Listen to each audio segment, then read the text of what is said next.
Hello everyone, my name is Nate Templeton, and today let's talk about Slay the Spire 2, a roguelike deck builder that was released in public beta earlier this year, and has totally taken over my life in the past few months, and I absolutely love it.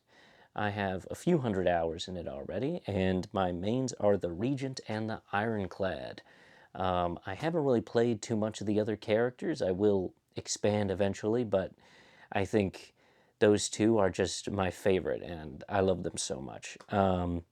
Let's start off. I'm going to start off with my favorite, the Regent. I think him having two different energy costs is absolutely amazing. The generic energy and the stars is so sick. With my history of being a Magic the Gathering player, that really, reminds me a lot about Magic the Gathering, and I absolutely love it. And not only that, that's not even the best part about him. The Sovereign Blade and the Forge mechanic, I think, is so fun and just the best. I love it so much. Then we come to Ironclad. I think whenever I want to break from the Regent, I just pick up the Ironclad and have some stupid, vulnerable slash strength build fun. I think he's very keep it simple, stupid gameplay, and I love that. I have played a little bit of the Defect, but I don't know. It's just I just have so much fun playing the Regent, and I can't get enough of it. But eventually, I will span out to other characters and will play them as much as I have the Regent. But anyways, enough of the characters. Let's get into the elites. In this video, I'm not going to be talking about like every single little enemy. I'm going to be mainly talking about the elites and the main bosses. So yeah, let's get into it. I'm going to be doing it by acts. So I'm going to start off with the Act 1 elites going to the Act 3. So in Act 1, there are two different Act 1s, the Underworks and Overgrown. And I think in an elite's point of view, Underworks clears Overgrown. I think all of the Underworks elites are just so much better than the Overgrown elites, and I would love to have a conversation with someone who thinks otherwise. I think the Eels, the Phantasmal Gardeners, are better than the Frog Parasite by a long shot. I think the Frog Parasite is just overpowered for an Act 1 elite. I think he would be much better in Act 2. I think the Infection card is, for how long that fight is, having two phases, the big one and then the small ones, I think it is just impossible. It's just a run ender most of the time. And there's not much you can do about it. Like, you have to just kill fast enough, and you have to have your deck be fast enough to end that fight before your deck is full of those infection cards. And once they are, there's just sort of nothing that you can do about it. But on the other side, the Eels, the Phantasmal Gardeners, oh my god, I think that like shield mechanic, it makes so much sense. It's simple, it's easy to go around, just one hit per turn.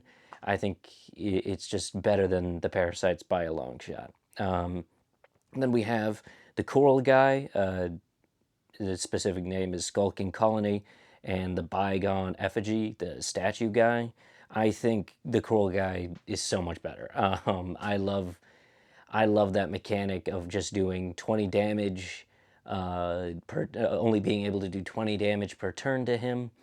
But when it comes to the statue guy, his whole thing is that he's just asleep for the first two turns, and then he hits you for 25 every turn after that. I think that's just uninteresting and not really that fun.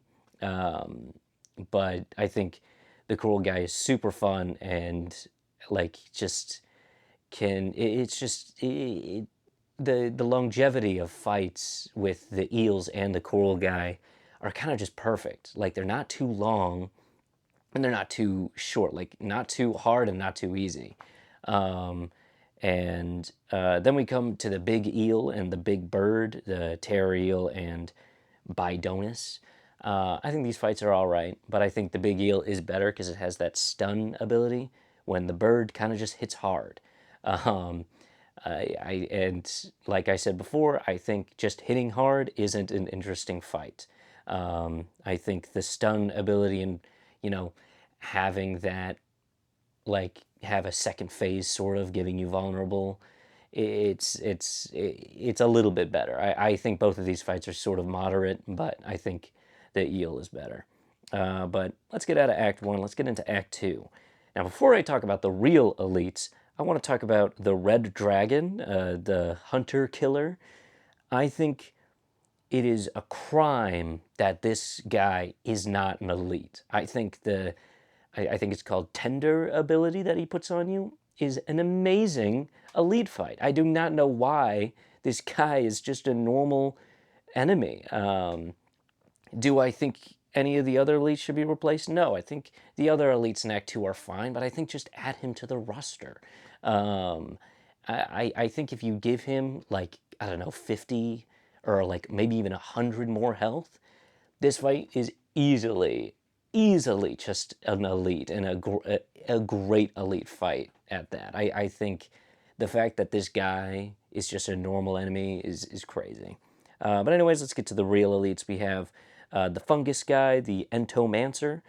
Is amazing. I loved this. I love this fight. I think the dazed ability, it's like I feel like they should just put him in Act 1, maybe give him some less health, some less strength, and then put the parasites in Act 2, because they're pretty similar in the fact that they fuck up your deck. But I think the Entomancer is way more manageable than the fucking infections. I mean, dazed, it goes away. It gets exhausted. But, infection just stays there and it's unplayable and there's fucking nothing you could do about it. But Entomancer, and he has a very easy workaround. If you have thorns, like, the fight, you just have to defend. You don't even have to attack at all, because he has, like, those those multi-hit attacks. I think it's like a 2 x 8 attack. So yeah, I think he's easily work around, and I think his ability is sick. I think he's the best in Act 2. Then we have the Dorito, the Infested Prism. Is all right, nothing too crazy. I think it's the Tainted ability is cool. Nothing insane though, nothing crazy. But then we have the Decimillipede. This fight is insane and for crazy people. I think him being strong as hell and able to regenerate to 25 especially is absolutely insane. Like, you need such a good deck. You need it's crazy that this isn't just like an Act 3 fight, an Act 3 elite. I am standing by that this is insane even in Act 2. Just the regenerating on its own. I think the fight would be fair if it just had no regenerating, or maybe just or like nerf the regenerating a little bit just to go to 15. I think it is absolutely insane that it goes all the way to half its health, and there's sort of nothing you can do unless you have a good AoE attack. The eels you can get by with just like a normal, simple, easy AoE attack, but you need a really fucking good one to go against the Decimillipede. I think it is absolutely insane. It should just be in Act 3. I don't know. I might just be bad, but I think it's just insane. Act 3, we have the Night Game. Pretty sick. I think this fight is a great Act 3 fight. You have to be, you have 3 guys, and I think the fight is very interesting, exhausting some of your cards that you don't play, and then downgrading all of your cards, I think is really sick, and I like it a lot. And then just having like a fucking normal guy that hits you. I think this is the best elite in Act 3. I really like it a lot, and I don't think there's much to say else about it. We have the Mecha Knight. he's fine. He's chill. Nothing insane. He has the burn ability, which I think is chill. Um, and I think he's pretty easy. I feel like if I'm misremembering, all he does is that burn ability and then one big hit, and then like that's it. That sometimes he kind of just shields up and does nothing. But yeah. Um, what else do we have? Eye Guy, the Soul Nexus is okay. Nothing crazy. Nothing. I don't even know what his ability is. I think he might just be a strong eye. I don't remember what his ability is, and if he does have an ability, then it's a bad one if I'm misremembering it. Um, but yeah, Act 3 elites are kind of unmemorable. Like, I don't know. I think I sort of mix up the Mecha Knight and then like there's another enemy. It's not an elite, but it's a normal enemy that just has the guys around him. I always think that that's the elite, and I think that would be a genuine better elite than the Mecha Knight. I don't know. Um, but yeah, and also I think they're kind of overshadowed by just the end game normal enemies. I feel like the Act 3 just normal ass enemies are all hard, and I think the elites can sort of be like, oh, it's just another hard fight. I just got out of a normal enemy encounter. Like that's just how it is. But anyways, that's enough about elites. I think, I mean, don't get me wrong. I think I like all of the elites in their own way, except for the parasite. Fucking hate that thing. I think I like them all in their own way, and I think it's interesting to have just these mini bosses here and there, and also giving you, a relic. You get awarded every time you do it. I think the elites are an amazing mechanic. And now let's talk about the big boys, the final bosses. I'm going to be doing the same thing as last time: Act 1, Act 2, Act 3. Again, we have the two different Act 1s, and this time I think it is flipped. I think the overgrowth final bosses are way better than the underworks. The deer, the ceremonial beast, is peak. I think it's amazing. Having the stun ability, I love the stun, and then into a second phase of having that the ringing, only being able to play one card, I think is sick. I think that is amazing. I think it's super fair, super simple. And then we have the Venom guy. The Phantom is great. I think the slippery mechanic is cool. I think that makes the fight go on longer, and I don't think it's super like easy to get away from. If you just have a multiple multi-hit attacks, you can get it done in like 3 or 4 turns. And I think his attack style is cool. He fills your deck up with the wound cards, and I think that's another thing that makes the fight go on, but not for too long. Then we have the kin. They're all right. One big boss and then 2 mini bosses. I think this fight is pretty well. You have the status effects of frail and weak. I think this is just an average, normal fight. I think it's just a better elite fight. And yeah, I think it's okay. And now we get into the Underworks final bosses, where I just don't like as much. I think the one that can sort of stand among the overgrown final bosses is the Waterfall Giant. I like the Waterfall Giant a decent amount. I think having a incentive to beat the fight as quick as possible is good, and having the explosion I think is nice, and being able to block that is really sick. But then we have the other two. The Hermit Shell thing, also known as... I'm not even going to try to say that. Future Nate put that up. Is okay, I guess. I mean, it's asleep for 3 turns, and then it kind of just doesn't do really anything else. It sort of just weakens you over time. And it weakening you isn't even that good. I think it's okay. And then we go into the Soulfish. I hate the Soulfish. It is one of my least favorite uh, uh, final bosses, and especially for Act 1. The intangible ability, I think, is kind of sucks. I think it's kind of stupid.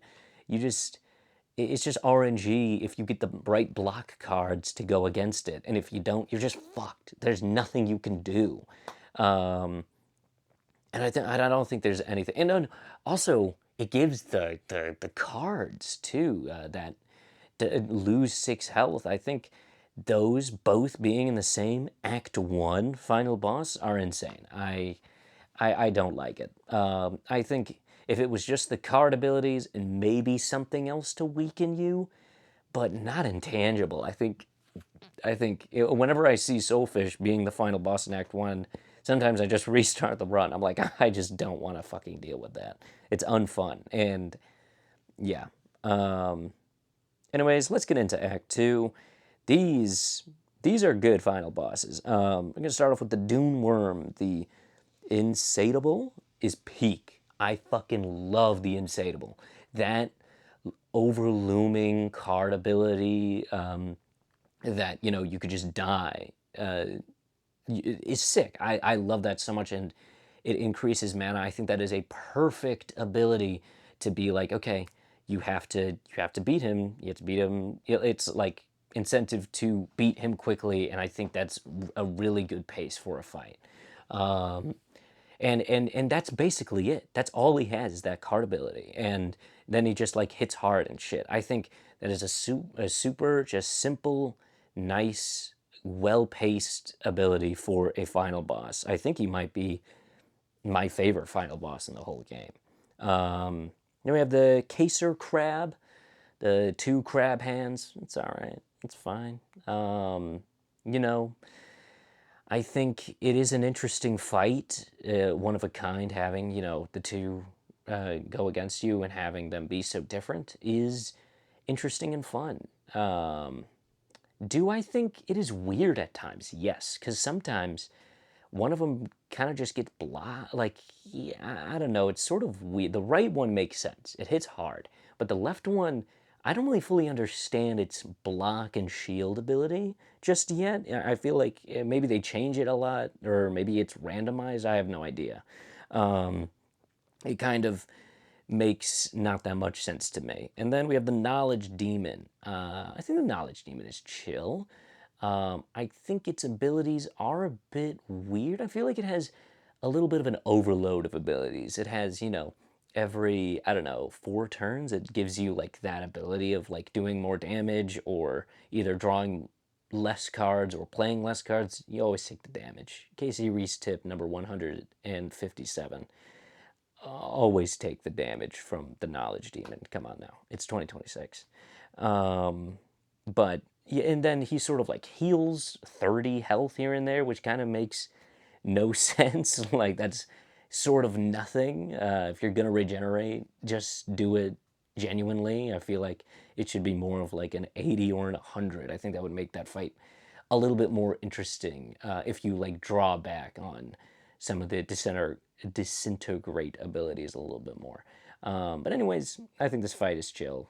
Nothing crazy about it. Let's get into Act 3 now. The Act 3 final bosses are interesting because these are like the final bosses and are supposed to be super hard.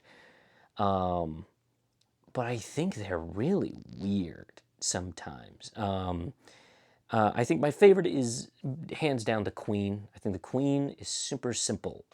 You got the normal guy, and then you got the Queen, and the Queen, and you have the binding ability, which I think is actually I actually like the binding ability. More than half of your deck you can only play one card. It reminds me of the ringing ability, and yes, it is insane to be like having that and then having to go against like all the damage that you're taking. But I still think it's pretty interesting, and it's there is ways to get around it. Draw cards, um, good block cards, potions. I think are pretty interesting, and what else? And then like weakening you. I think maybe that's a bit too much. Maybe sort of like the hermit shell thing that like does -2 or like -2 -2 to strength and dexterity. I think that would be a little bit more balanced. I think having vulnerable and what's it called, weak, and then the binding ability is a bit much. I think it would be solved if it, you know, was a little, if it was a little bit more balanced. Um, what else? What were the other Act 3 final bosses? We have the test subject. Now, the test subject, now this one is weird. I think it is crazy that the, like the first phase is like super hard of like, you know, you play a skill, he gains 3. And well, I guess it's not super hard. Like it's weird. It's different. And then you have the intangible in phase 3. I don't even know what his phase 2 does. I don't even remember. But I think having 3 phases in a fight, I think is interesting in that like I don't know if it's really that good.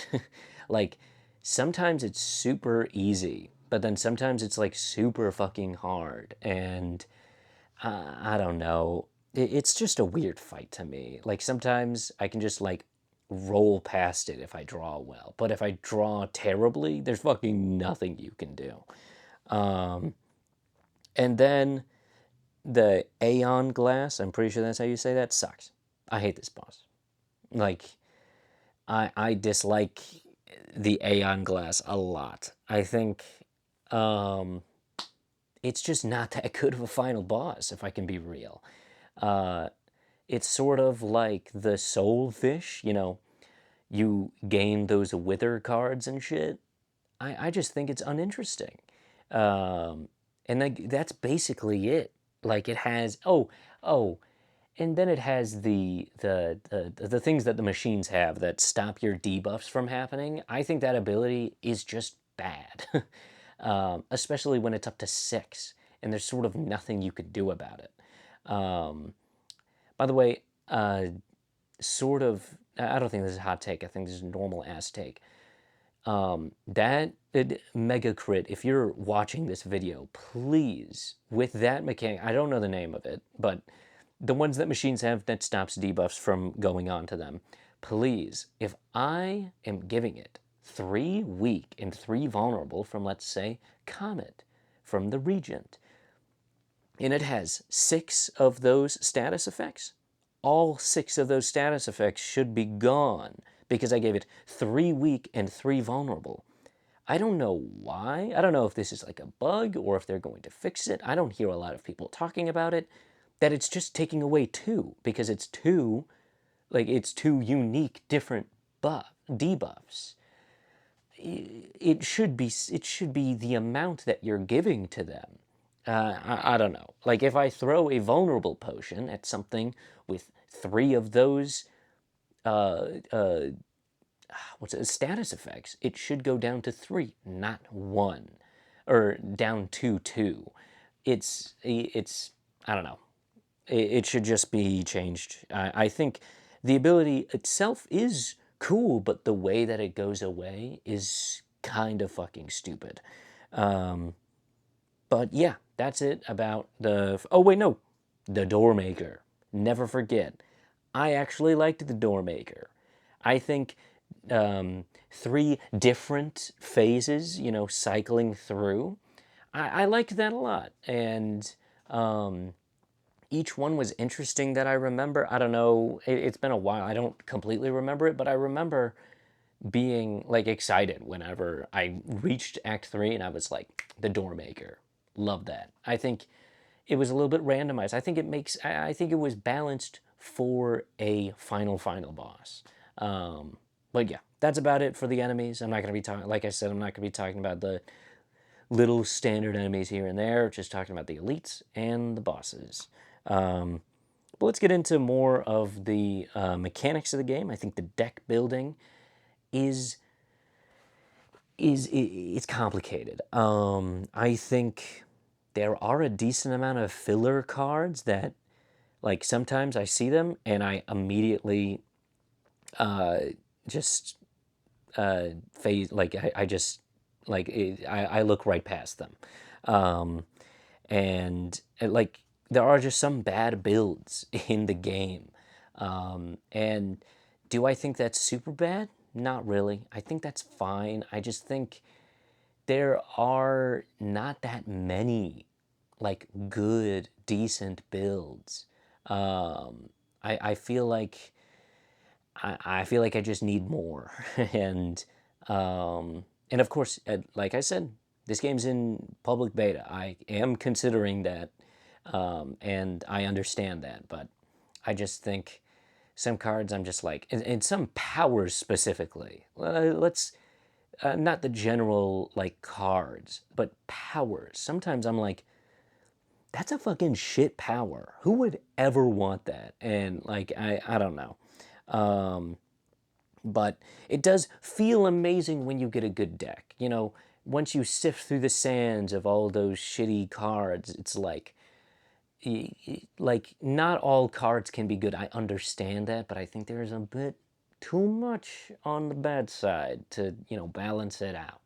And like it makes you feel good when you pick up that dominate or pick up that decisions. It is a little bit of both.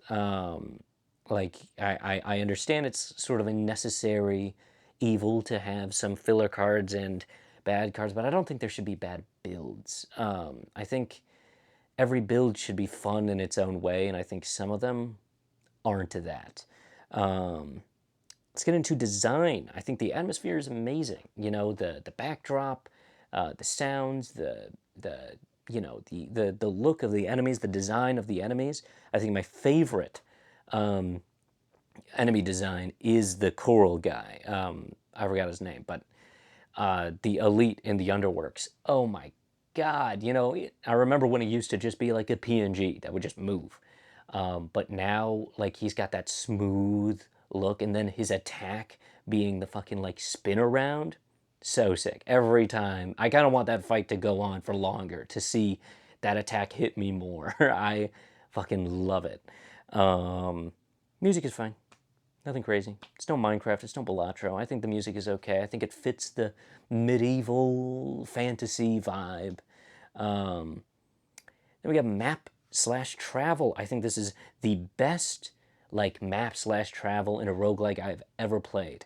I'm not really the biggest fan of like the top down bird's eye view, experience. I really love the map and then just the 2D sort of just card play. I love it. I think it's amazing. And I think, and back to specifically the map, I think the unknown spots are a really great mechanic. I'll get into a little later how I think it's a bit iffy at times. I think the rest sites are perfectly designed. I love the fact that you can either heal or upgrade a card in your deck. I love that so much. Then the shops, the merchant, I think the variety in shops is amazing. And the pricing is like perfect. Relics are more expensive, and then the cards are less expensive, and then the removal of cards is, I think, very well priced. And then I think it's all, I think the merchant and the rest sites are perfect. But to end this video off, I am going to say some of the problems that I have that I understand. It's in public beta. I understand that some of these are public beta related, and I think will definitely get fixed when it gets officially released. Main problem, I want more. I just want more. Like I want a alternative Act 2. Maybe even an alternative Act 3. I think the fact that there are different Act 1s is so sick, and I might be asking too much for alternative different acts, but I think, I don't know.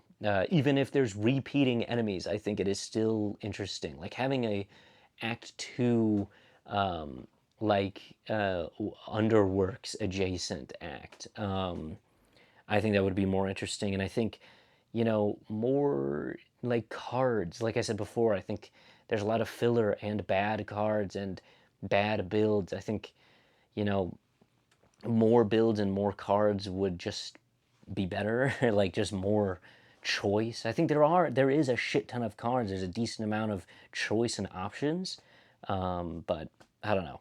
I just want more. I like it, and I want more.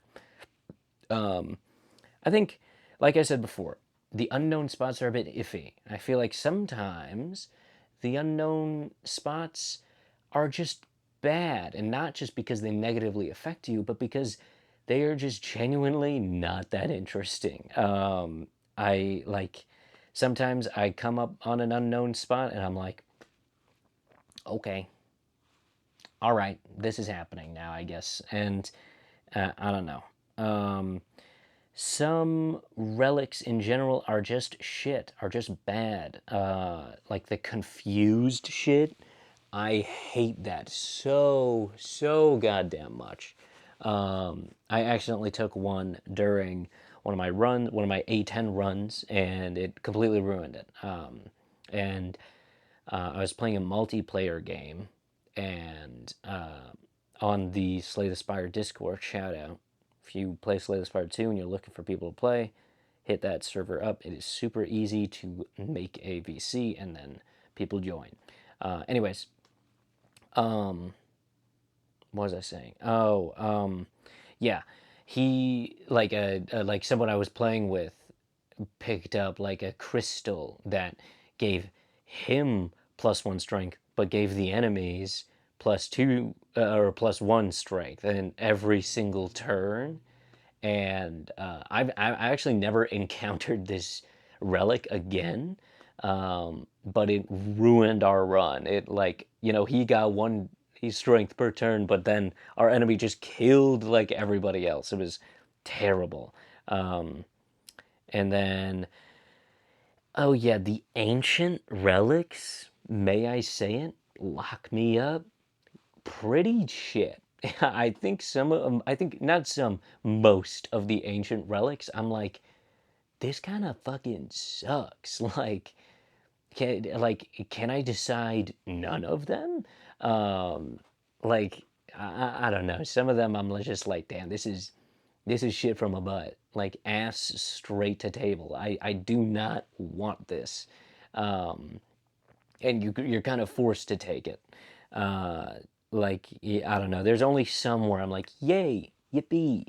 But most of them, they don't even like, for me at least, they don't make the gameplay interesting for me. I'm just like, okay, I'm just getting fucked over. Um, and then the replayability on this game is strange. It is weird. You know, I can play a decent amount of runs, but I do kind of get bored because some of the runs are a bit similar to each other. And that's what I say about like I kind of want alternative Act 2 and alternative Act 3 so that there's a mix and maybe just more elites in the pool. I think we're good on the amount of final bosses, but